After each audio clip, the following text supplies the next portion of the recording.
रात यूपी की राजधानी लखनऊ और लखीमपुर खीरी में आसमान में रहस्यमयी रोशनी दिखाई दी। The LVM-3 rocket to deploy 36 satellites. While India gets ready to scale new heights in space, Elon Musk's satellites are falling from the sky. Okay, तो ये सैटेलाइट इंटरनेट क्या चीज़ है और क्यों इसरो, स्पेसएक्स और रिलायंस जियो हम यूजर्स को सीधा स्पेस से इंटरनेट देना चाहती है, और ये टेक्नोलॉजी कैसे इंडिया को दुनिया की सुपर पावर बनने में मदद कर सकती है। इन्हीं सवालों के जवाब हम आज के इस एपिसोड में ढूंढेंगे और इस टेक्नोलॉजी को इन डिटेल स्टडी करेंगे।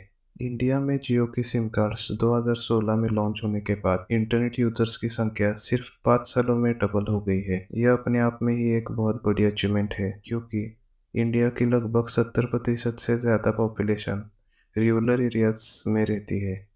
फिर भी इंडिया के 50% लोगों के पास इंटरनेट कनेक्शन है। इतनी बड़ी आबादी को इंटरनेट के जरिए डाटा पहुंचाने का काम एक बहुत सी छोटी सी चीज़ करती है, जो थी ऑप्टिक फाइबर केबल्स। कंप्यूटर्स को सिर्फ बाइनरी लैंग्वेज आती है, मतलब जीरोस और वंस। ये वाला नहीं, ये वाला। जो भी डेटा डाउनलोड और अपलोड होता है वो अल्टीमेटली जीरोस और वंस में कन्वर्ट होता है। यही डाटा एक कंप्यूटर से दूसरे कंप्यूटर को पहुंचाने का काम ये ऑप्टिक फाइबर केबल्स करती है। ये केबल्स बहुत ही पतले और नाजुक कांच के ट्यूब्स होते हैं, जो बाइनरी डेटा को लाइट के माध्यम से ट्रांसपोर्ट करते हैं। लाइट ऑन मतलब 1 और लाइट ऑफ मतलब 0। यही लाइट ऑन और ऑफ हर सेकेंड में लाखों बार होता है और इंफॉर्मेशन एक जगह से दूसरी जगह ट्रांसफर होती है। अब ये केबल्स लिटरली सभी देशों से कनेक्टेड होती है। ऑलराइट, तो एक बहुत ही इंटरेस्टिंग वेबसाइट है जिससे हम लोग ऑप्टिक फाइबर केबल्स का एक मैप देख सकते हैं। तो ये पूरे वर्ल्ड का मैप है, और ये जो लाइन से अक्रॉस जा रही है वो ऑप्टिक फाइबर केबल्स है, जो literally nation to nation connected होते हैं। और इसी से हमारा आज का वर्ल्ड वाइड वेब या इंटरनेट काम करता है। अराउंड 99% लोगों के पास यही मेथड से इंटरनेट आता है, जो ऑप्टिक फाइबर केबल होते हैं। ये सब इंटरनेट डेटा हमारे मोबाइल्स और लैपटॉप पर आने से पहले एक बहुत ही इंटरेस्टिंग शेयर करके आता है।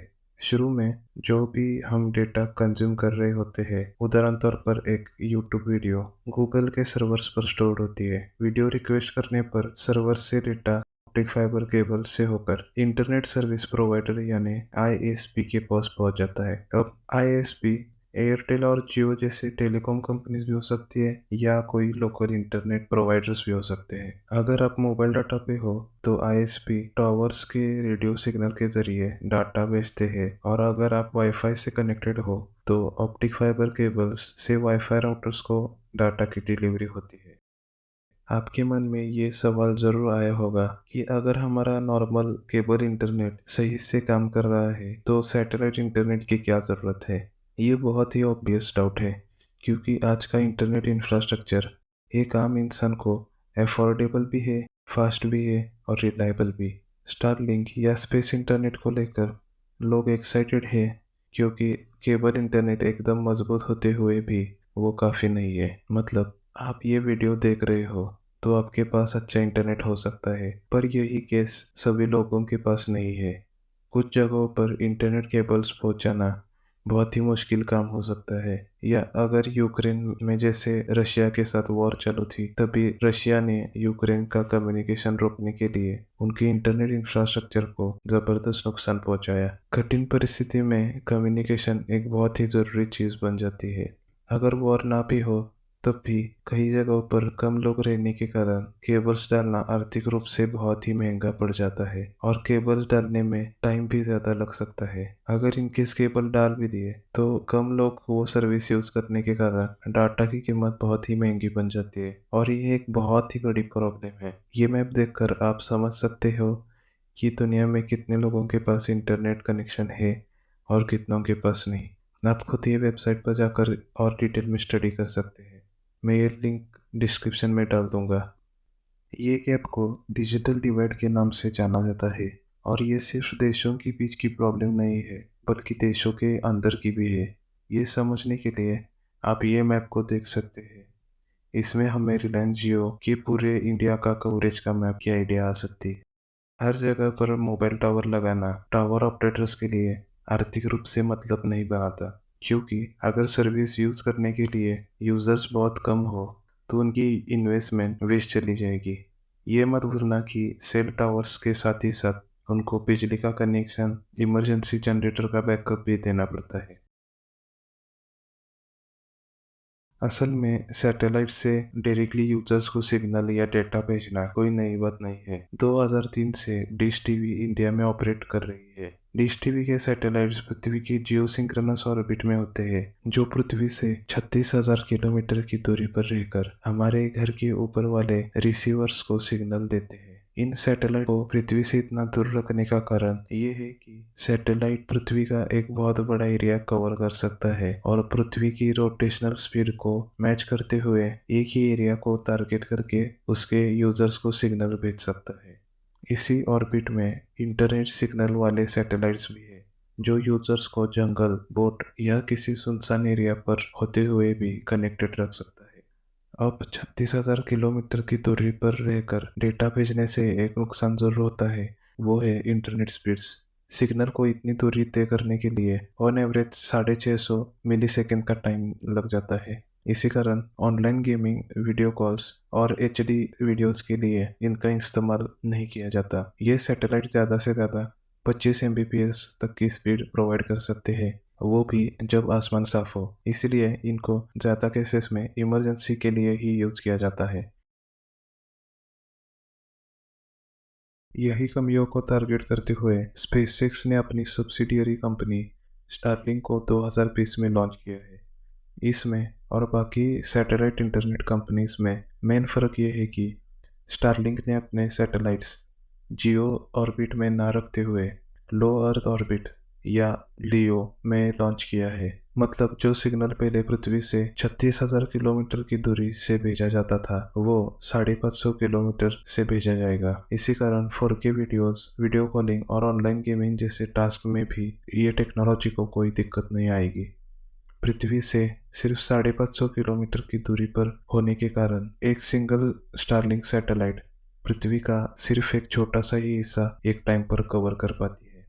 इसी कारण बहुत ही ज़्यादा संख्या में स्टारलिंक अपने सैटेलाइट्स को लॉन्च कर रही है। स्पेसएक्स का फैल्कन 9 रॉकेट एक ट्रिप में 30 से 50 स्टारलिंक सैटेलाइट्स ऑर्बिट में छोड़ सकता है। फैल्कन 9 रॉकेट स्पेसएक्स की बाकी रॉकेट्स की तरह एक सेल्फ लैंडिंग रॉकेट है, जिसके कारण एक ही रॉकेट स्पेसएक्स बार बार यूज़ कर सकती है और इसी कारण सैटेलाइट्स की ऑर्बिट में भेजने की कॉस्ट बहुत कम हो जाती है। अपने ऑर्बिट में डिप्लॉय होने के बाद सैटेलाइट्स खुद को ऑटोमेटिकली एक दूसरे के साथ अलाइन कर सकती है, जिससे पृथ्वी का मैक्सिमम एरिया कवर हो सके। आज की डेट पर लगभग 3,700 सैटेलाइट्स ऑर्बिट में है, जो 50 देशों को हाई स्पीड इंटरनेट ब्रॉडबैंड देती है।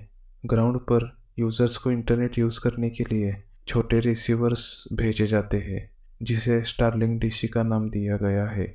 ये डीसी टर्मिनल्स को सिर्फ एक इलेक्ट्रिकल कनेक्शन देकर खुले आसमान के नीचे रखना पड़ता है। उसके बाद डीसी खुद को सबसे पास वाले सैटेलाइट से ऑटोमेटिकली अलाइन करता है और इंटरनेट सिग्नल रिसीव करता है, जो एक वाईफाई राउटर से भी कनेक्टेड होता है। स्टारलिंक सैटेलाइट्स पृथ्वी से सिर्फ 550 किलोमीटर की दूरी पर होने के कारण पृथ्वी की ग्रेविटेशनल फोर्स को कैंसिल आउट करने के लिए हर सेकेंड में 7.6 किलोमीटर की स्पीड से पृथ्वी का ऑर्बिट करती है। ये स्पीड अगर कम हो गई तो सैटेलाइट सीधा पृथ्वी की तरफ गिरने लगेंगे। ये ना होने के लिए स्टारलिंक में बूस्टर्स लगे हुए होते हैं, जो सैटेलाइट खराब होने के बाद चालू होते हैं और स्टारलिंक को पृथ्वी से दूर वाले ऑर्बिट में भेजते हैं। डीसी हर वक्त एटलीस्ट 2 सैटेलाइट से कनेक्टेड रहता है, जिससे यूजर्स को एक अच्छा इंटरनेट एक्सपीरियंस मिलता है। स्टारलिंक यूजर से डीसी और अनलिमिटेड इंटरनेट के लिए $600 लेती है और हर महीने $110 चार्ज करती है।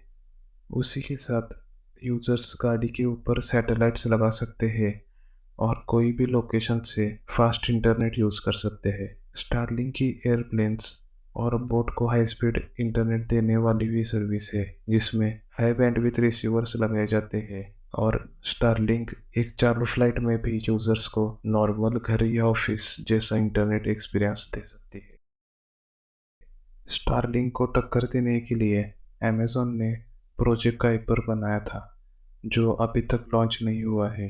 साथ ही साथ वनवेब, जिसको कुछ सालों पहले भारतीय एयरटेल ने खरीदा था, वो इसरो के साथ अपने सैटेलाइट्स लॉन्च करती है। वनवेब के आज 650 सैटेलाइट्स ऑर्बिट में है, जो स्टारलिंक के मुकाबले कम है क्योंकि वनवेब के सैटेलाइट्स पृथ्वी से 1200 किलोमीटर की दूरी पर है, जिसके कारण कम सैटेलाइट से ज़्यादा एरिया कवर हो सकता है।